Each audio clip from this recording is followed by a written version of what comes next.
अब हमने फ़ोल्डर से भी इमेज उठा के लगाना सीख ली।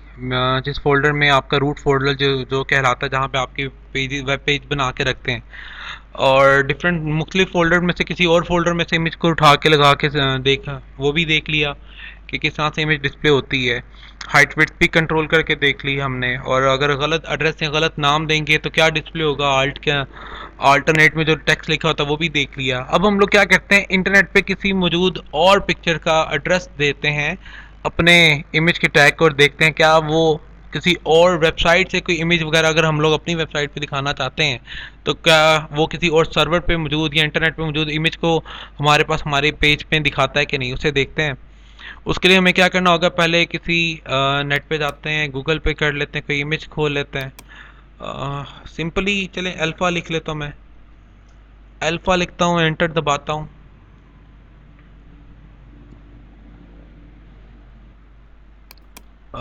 नेट का कनेक्शन स्टेबल नहीं था, नेट का कनेक्ट कर लिया, ठीक है। अल्फ़ा लिखा, इमेजेस में जाता हूँ, किसी इमेज पे क्लिक कर लिया मैंने, और यहाँ पे मेरे पास बेतहाशा इमेजेस नज़र आ रही। मैं क्या करता हूँ, किसी एक इमेज पे राइट क्लिक करता हूँ, और यहाँ पे देखिए मेरे पास नीचे से फोर्थ नंबर पे ऑप्शन आ रही है कॉपी इमेज एड्रेस। मैं इसे क्लिक करता हूँ, ये हो गया हमारे पास इमेज का एड्रेस कॉपी। और यहाँ पे मैं पहले एट्रीब्यूट लिख लेता हूँ अपने पास कोड के अंदर, सोर्स का, ठीक है। और इस सोर्स में मैं क्या करता हूँ, जो मैंने कंट्रोल वी दबाकर एड्रेस पेस्ट करता हूँ, तो ये काफ़ी लंबा चौड़ा एड्रेस आ गया। तो बहरहाल टेंशन नहीं लेनी, हमने सिर्फ प्रैक्टिस करने लगे हैं। वहाँ से हमने सिर्फ कॉपी किया और यहाँ पे लाके पेस्ट किया। इतना लंबा चौड़ा ये येलो कलर में आपके पास सारा एड्रेस लिखा हुआ है, तो ये एड्रेस आ गया। तो अब देखते हैं क्या ये एड्रेस हमारे पास वर्क करता है कि नहीं करता, ठीक है। कंट्रोल बी किया, कोड को रन किया, हमारे पास हमारा पेज रन होके आया। और ये हमारी इमेजेस इमेजेस गिफ की इमेज, अदर फोल्डर की इमेज ना नज़र आ रही है, इमेज के साइज का कंट्रोल किया, और ये मेरे पास देखे, ये मैंने सर्वर से जो एड्रेस उठाया अपने पास पेज किया, तो वो उस वेबसाइट से ये एड्रेस, ये इमेज एड्रेस पे इमेज को ला के क्या कर रहा है, मेरे पास डिस्प्ले करवा रहा है। अगर मैं यहाँ से कोई और एड्रेस कॉपी कर लूँ, चलें इसका करता हूँ इस बार, कॉपी लिंक एड्रेस कर लेता हूँ, या copy image address, copy image address किया, और अपने इस वाले एड्रेस को, ये जो इतना लंबा चौड़ा पहले से है, इसे मैं रिमूव करता हूँ। ये किसी दूसरी इमेज का एड्रेस कॉपी करने के बाद कंट्रोल डी प्रेस किया, और ये हमारे पास हमारा कोड रन हुआ। माशाल्लाह लगता है उसे इमेज ढूंढने में ज़रा तंगी आ रही है। और ये इमेज इमेज इमेज कहाँ गई ये, ठीक है। ये हमारे पास देखिए दूसरे इमेज ला रहा है। इस तरह आप लोग जिस मर्जी इमेज का नेट पे किसी भी वेबसाइट पे जाकर उसके इमेज के ऊपर राइट क्लिक करके, ठीक है, बहरहाल ये तो वीडियो है, आप किसी भी इमेज को क्या कर सकते हैं, राइट क्लिक करें, कॉपी इमेज एड्रेस करें, अपने वेबसाइट के कोड में ला के फेंकेंगे, पेस्ट करेंगे, तो आपके पास क्या करेगा, वो इमेज को लाकर डिस्प्ले करवाना शुरू कर देगा, ठीक है। अब हम एक नई चीज प्रैक्टिस करते हैं। एंकर टैग के अंदर क्या करते हैं, इमेज को पेस्ट करते हैं। एंकर टैग बेसिकली क्या होता है, जो हमने डिफरेंट पेजेस बनाए होते हैं उनको जोड़ने के लिए एंकर टैग यूज होता है। जैसे ये गूगल पे देखें तो ये ऊपर एक टेक्स्ट लिखा हुआ है, all image map video news और मोर। तो मैं ऑल, तो बहरहाल ये देखिए मैप पे क्लिक करता हूँ तो अल्फा से रिलेटेड मैप निकल आते हैं, वीडियो पे क्लिक करता हूँ तो वीडियो निकल आती हैं। आराम आराम से लगता है, चलना पड़ेगा। पे क्लिक किया तो ये मैप वाला उसने एरिया ओपन कर दिया, ठीक है। और ये क्या आपके पास हुई है एंकरिंग। एंकर के जरिए हम लोग इस तरह क्या कर सकते हैं, डिफरेंट वेब पेजेस को अपने एक ही वेब पेज के साथ अटैच करके अपने वेब पेज की बजाय इसे वेबसाइट में कन्वर्ट कर सकते हैं। याद रहे आपने वेबसाइट की डेफिनेशन में पढ़ा था, तब दो या दो से ज़्यादा वेब पेजेस आपस में कनेक्ट कर दिए जाएँ, जोड़ दिए जाएँ, तो आपकी वेबसाइट कहलाती है। तो एंकर टैग के जरिए हम लोग ये काम करते हैं। तो फिलहाल ये एंकर तो टेक्स्ट के ऊपर लगा हुआ है। आप लोग किसी टेक्स्ट पे क्लिक करते हैं तो आपके पास क्या होता है, एक नई वेब पेज वेबसाइट खुल जाती है। अगर नीचे आ जाऊँ मैं इमेज के ऊपर, तो इमेज के ऊपर देखिए मैं क्लिक करूँ तो आपके पास क्या होगा, इमेज से जुड़ी ये वेब पेज को डिस्प्ले करवाता है। इसी तरह आप लोग अपने वेब पेज के ऊपर भी कर सकते हैं कि मैं अपने वेब पेज पे अगर इस कोड को ज़रा रेज कर दूँ, ज़रा कम हो जाए, यहाँ पे एंकर का टैग लगाता हूँ। एंकर का टैग ए से, ये आपके पास क्या होता है, पेयर टैग है, एंकर का टैग लगाता हूँ। और एंकर के टैग के अंदर मुझे HREF, ठीक है, हाइपरलिंक रेफरेंस के नाम से ये आपके क्या करना होता है, अपना एट्रीब्यूट लिखना होता है। और इसके अंदर आपको क्या करना होता है, वो एड्रेस लिखना पड़ता है जो आप लोग चाहते हो कि आपके टेक्स्ट या इमेज पे क्लिक होने के बाद ओपन हो। ठीक है, उस वेब पेज का एड्रेस यहाँ पे पेस्ट कर दो। ठीक है, और अगर लेट्स सपोज इमेज पे मैं लगाना चाहता हूँ तो मैं क्या करता हूँ, इसी एंकर टैग के अंदर अपना इमेज का एक टैग लगाता हूँ। ठीक है, इमेज के सोर्स के अंदर एक सोर्स पास करता हूँ। तो मेरे पास होगा क्या, डी फोल्डर में HTML के अंदर, HTML इमेजेस के अंदर जो वन डॉट गिफ नाम की इमेज है, ठीक है, वो यहाँ पे डिस्प्ले होगी। वन डॉट गिफ नाम की जो इमेज है वो कौन सी, ये वाली आइज वाली, ये डिस्प्ले होगी। और ये इमेज का जो मैंने टैग है सारे का सारा, ये किसके अंदर रखा हुआ है, पैराग्राफ के नहीं, इस बार एंकर के अंदर रखा है। और एंकर के HREF रेफर के अंदर मैं क्या करता हूँ, कोई और वेब पेज दे देता हूँ, किसी वेब पेज का एड्रेस। ऐसा करता हूँ कि मैं अपने ही पास, अपने यहाँ पर स्क्रीन पे मौजूद इस HTML की फोल्डर के अंदर मेरे पास काफ़ी ज़्यादा वेब पेजेस बने पड़े हैं, तो कोई सा भी लिख देता हूँ। लेट्स सपोज ये color1.html है, इसी को मैं यहाँ पर रख देता हूँ। तो कैपिटल C है, LORS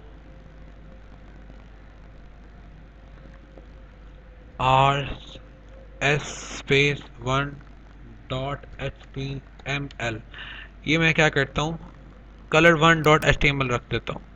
ठीक है, अब मैंने क्या किया, एंकर के टैग के अंदर हाइपरलिंक रेफरेंस के अंदर अपना एक किसी और वेब पेज का है। इस वेब पेज का नाम क्या रखा हुआ है, 3html जो कि मेरे पास ये पड़ा हुआ है, 3html ठीक है, इसी फोल्डर में मेरे पास एक और वेब पेज था color1.html वाला, तो वो वाला वेब पेज मैंने यहाँ पे नाम लिखा।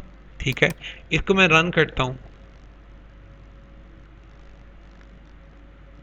ये मैंने रन किया और मेरे पास आउटपुट आई। तो ये मेरे पास क्या हो रहा है, आपकी जो इमेज हमने लगाई थी, ठीक है, वन वाली, वन डॉट गिफ वाली, वो डिस्प्ले हो रही है। देखें बाकी इमेजेस के ऊपर और जिसके ऊपर लिंक लगा उस इमेज में फ़र्क देखें। जब मैं इस पर एरो लेके आ रहा हूँ तो सिंपल एरो का ही निशान है, लेकिन जिसके अंदर लिंक लगा हुआ है, जो आप मैंने एंकर के अंदर लिखा है, उसके ऊपर जब मैं अपना एरो लाता हूँ तो वो हैंड के पॉइंटर वाले निशान में कन्वर्ट हो जाता है। इसका मतलब है इसके अंदर लिंक लगा हुआ है। तो जैसे ही मैं इसको राइट क्लिक करता हूँ एक बार, देखे मेरे पास color1.html वाली फाइल क्या कर देता है, ये ओपन कर देता है। ठीक है, तो जो यहाँ पे आपने लिंक दिया होगा वो उसे ओपन कर देगा। अगर मैं इसकी बजाय यहाँ पे एंकर का जो आपके पास टैग है उसके अंदर जो आपके पास HREF है, हाइपरलिंक रेफरेंस जो सा है, इसके अंदर मैं क्या करता हूँ कि जहाँ पे मेरा ये पेज पड़ा हुआ है 3html इमेज वाला, उसी फोल्डर में मैं जाकर, ठीक है, ये मेरे पास DA3HTML ये वाला पड़ा हुआ, मैं किसी भी और एड्रेस को यहाँ से क्या करता हूँ, किसी और वेब पेज को यहाँ से कॉपी करता हूँ, इमेजेस को छोड़ देता हूँ, बल्कि मैं यहाँ से आपके पास चलें इसी को कर लेते हैं ऊपर से।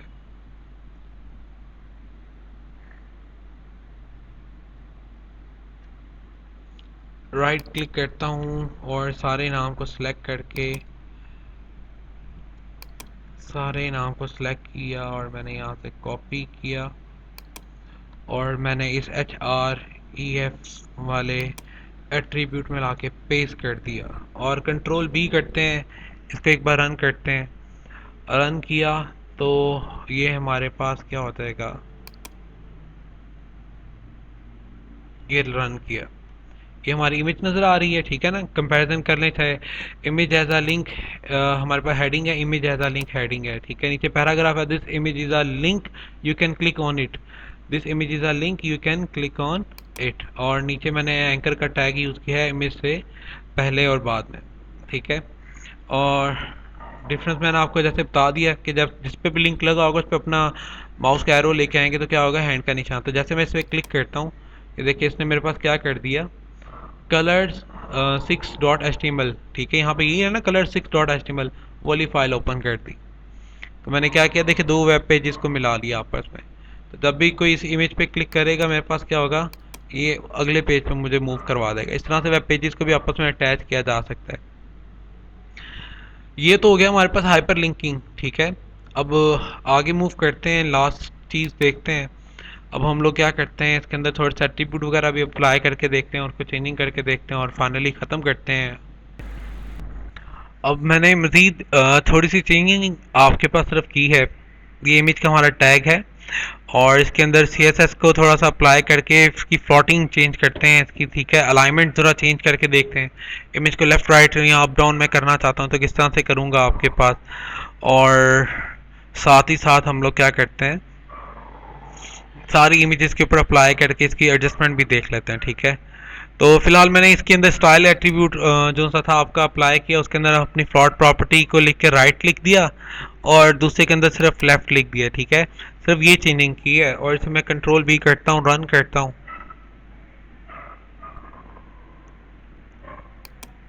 तो ये हमारे पास क्या हो जाएगा लास्ट में आकर, ठीक है।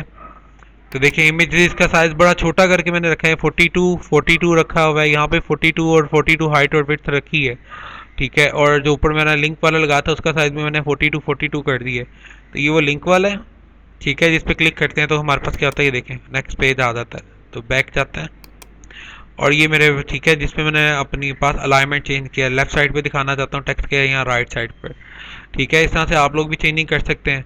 अब मैं सारी इमेजेस को ज़रा शॉर्ट करके आपके पास दिखाता हूँ कि हमारे पास ये आखिर किस तरह से डिस्प्ले हो रही हैं, क्या ये इकट्ठी डिस्प्ले भी होती हैं कि नहीं। सबकी हाइट विड्थ में 200 कर देता हूँ, ठीक है। और ऊपर वाले की भी मैं हाइट विड्थ आपके पास 200 कर देता हूँ, इसकी भी मैं हाइट और विड्थ को 200 कर दिया। ये हाइपरलिंक वाले की भी हाइट विड्थ 200 करते हैं, इसकी हाइट विड्थ भी हम लोग 200 कर देते हैं।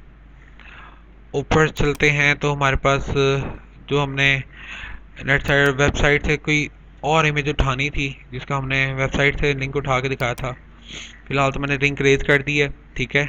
लिंक भी बल्कि पकड़ के लगा ही लेते हैं कोई। दोबारा अगर इसी को ही कॉपी कर लेता हूँ, कॉपी इमेज एड्रेस, और ये सोर्स के अंदर मैं से यहाँ पर लाकर कंट्रोल वी पेस्ट कर देता हूँ। माशाल्लाह काफ़ी बड़ा लेंथी एड्रेस है गूगल की इस इमेज का जो गूगल ने आज लगाई हुई है। इसके बाद ऊपर वाले का भी मैं हाइट वेट्स को 200 कर देता हूँ और बाकी सब के अंदर भी जो ऊपर इमेजेस लगाई हुई हैं उनके अंदर भी ये वाला स्टाइल वाला कॉपी करके, ठीक है। और के बाद पेस्ट इस वाली के अंदर भी पेस्ट कर देता हूँ, इसके अंदर भी ये पेस्ट कर दिया, इसके अंदर भी मैंने ये पेस्ट कर दिया और इसके अंदर भी ये मैंने पेस्ट कर दिया। फाइनली हर चीज़ हम कर चुके हैं। अब इसे रन करके देखते हैं, ठीक है।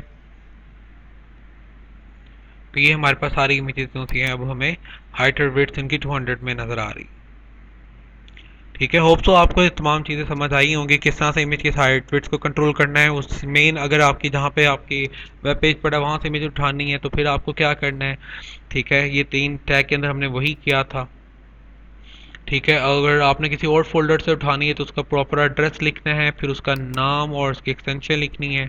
अगर आप किसी और क्या करना चाहते हो, किसी गलत एड्रेस को यहाँ पे पास कर देते हैं, नेम गलत लिखते हो तो फिर क्या डिस्प्ले होगा वो भी हमने यहाँ पे देख लिया था, ठीक है।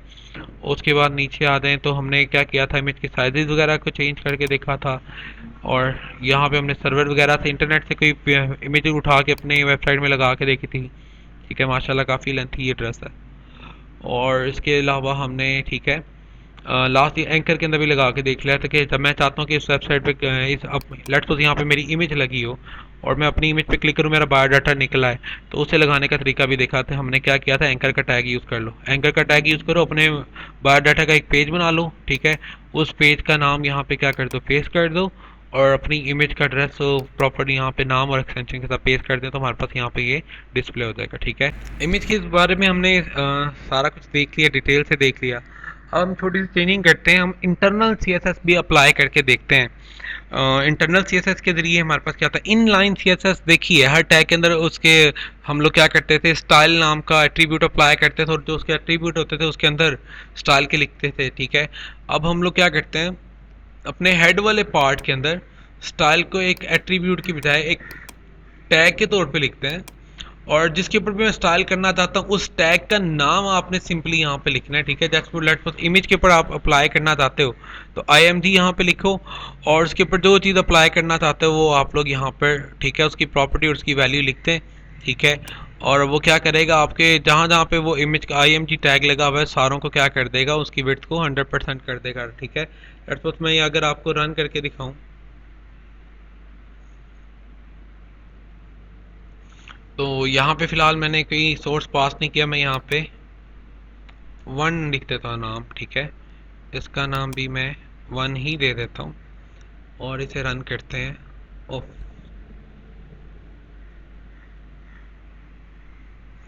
तो देखिए मेरे पास आपके पास क्या कर रहा है, कंट्रोल कर रहा है वेट को।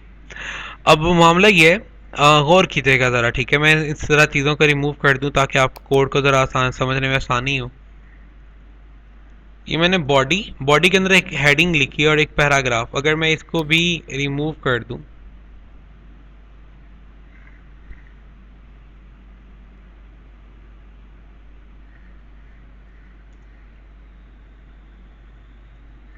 तो मैंने बॉडी के अंदर आके एक इमेज का टैग लगाया, इमेज का सोर्स दिया, अल्ट के अंदर जो भी आप लिखना चाहते हो टेक्स्ट लिख दो।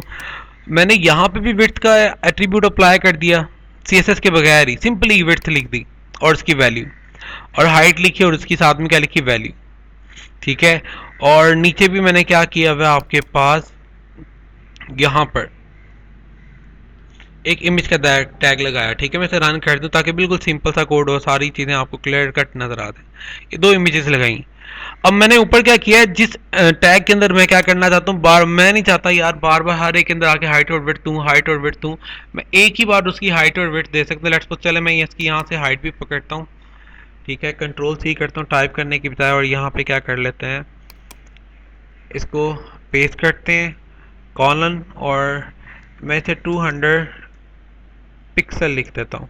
ठीक है, और इसे भी 100% की बजाय मैं यहाँ पर आपके पास 200 पिक्सल लिख देता हूँ। ठीक है, इसे अब रन करते हैं ज़रा, कंट्रोल-B दबा दिया। ठीक है, कोड पे तो ये देखें आपके ऊपर हाइट और विड्थ क्या हो गया, 200 अप्लाई रही है। लेकिन मसला ये आ रहा है, मैंने यहाँ पे सिंपल हाइट और विड्थ का एट्रीब्यूट भी लगाया हुआ, यहाँ पे मैंने वैल्यूज और दी हुई है, बल्कि मैं आपको वैल्यूज अगर यहाँ पे बढ़ा भी दूँ, ये 1208 यहाँ पे कर देता हूँ पिक्सल, यहाँ पे 1208 कर देता हूँ, ना भी लिखूँ px तो फ़र्क नहीं पड़ता। और इसमें अगर रन करके दिखाऊँ इस कोड को, तो रन करके देखिए ये हाइट और विड्थ इसके ऊपर क्या करी, इफेक्ट ही नहीं करी। हो क्या रहा है, जब आप हाइट और विड्थ अप्लाई करते हो और उसके बाद CSS भी अप्लाई करते हो तो CSS का कोड क्या करता है, ओवरराइड कर जाता है। यानी कि इन वैल्यूज को, ये हाइट और विड्थ की वैल्यू को क्या करेगा, वो दबा देगा, और इसकी जगह इन हाइट और विड्थ की वैल्यू को वहां पे क्या करता है, इंप्लीमेंट करता है। इसी के बजाय मैंने नीचे क्या किया, नीचे इनलाइन CSS भी अप्लाई कर दी। इंटरनल CSS तो इमेज के ऊपर अप्लाई की हुई है ना, इनलाइन CSS भी अप्लाई कर दी, और उसके अंदर भी हाइट और विड्थ मैंने क्या की हुई, दी हुई। यहाँ पे CSS का कोड CSS के कोड को ओवरराइड नहीं करता, HTML की सिंपल एट्रीब्यूट जो होते हैं उनको ओवरराइड कर देता है, CSS को ओवरराइड नहीं करता। तो यहाँ पे मैंने हाइट और विड्थ दी हुई है, वो उसी के मुताबिक आपके पास यहाँ पे सेकंड इमेज को क्या कर रहा है, डिस्प्ले करा रहा है। अगर मैं साइज को और भी कम कर दूंगा तो स्टिल वो क्या करेगा, वो आपकी ऊपर लिखी हुई हेड में लिखी हुई इस CSS को अप्लाई नहीं करेगा। ठीक है, इन लाइन वाली CSS को क्या करेगा, अप्लाई करेगा, और इसमें जो 18 वैल्यू है उसी के मुताबिक आपके पास क्या करेगा, आपकी इमेज को डिस्प्ले करवा देगा। ठीक है, तो CSS जो होती है वो CSS के कोड को ओवरराइड नहीं करती है, लेकिन सिंपल HTML के एट्रीब्यूट वगैरह को क्या करती है, वैल्यूज को ओवरराइड कर देती है। अगर मैं इस टैग को ही यहाँ से गायब कर दूँ और आपके पास रन करके दिखाऊँ,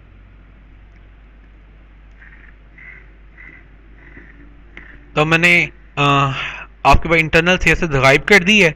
अब क्या कर रहा है, देखिए HTML का कोड वर्क कर रहा है, ये वाली हाइट और विड्थ इसके ऊपर इंप्लीमेंट होगी, इमेज इतनी बड़ी नज़र आ रही है। अगर मैं इसे छोटा करना चाहूँ, यहाँ पे 208 और यहाँ पे भी 208 करता हूँ।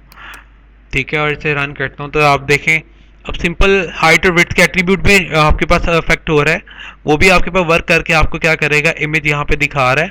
और इन लाइन सीएसएस के जरिए हाइट और विड्थ को अप्लाई करो तो वो भी आपके पास वर्क कर रहा है। ठीक है, बस इस चीज़ को आपने थोड़ा सा याद रखना है। ठीक है, यहाँ तक इमेज के बारे में जितना भी खेल है आपका बेसिक लेवल का हमने सारा खेल लिया, इसे पूरा कर ले। होप सो आपको सारी समझ आ गई होगी। ठीक है, सेल्फली प्रैक्टिस करके देखिए, प्रैक्टिस बहुत ज़रूरी है डेवलपमेंट के वर्क में। प्रैक्टिस के बगैर आप लोग नल हैं, ज़ीरो हैं।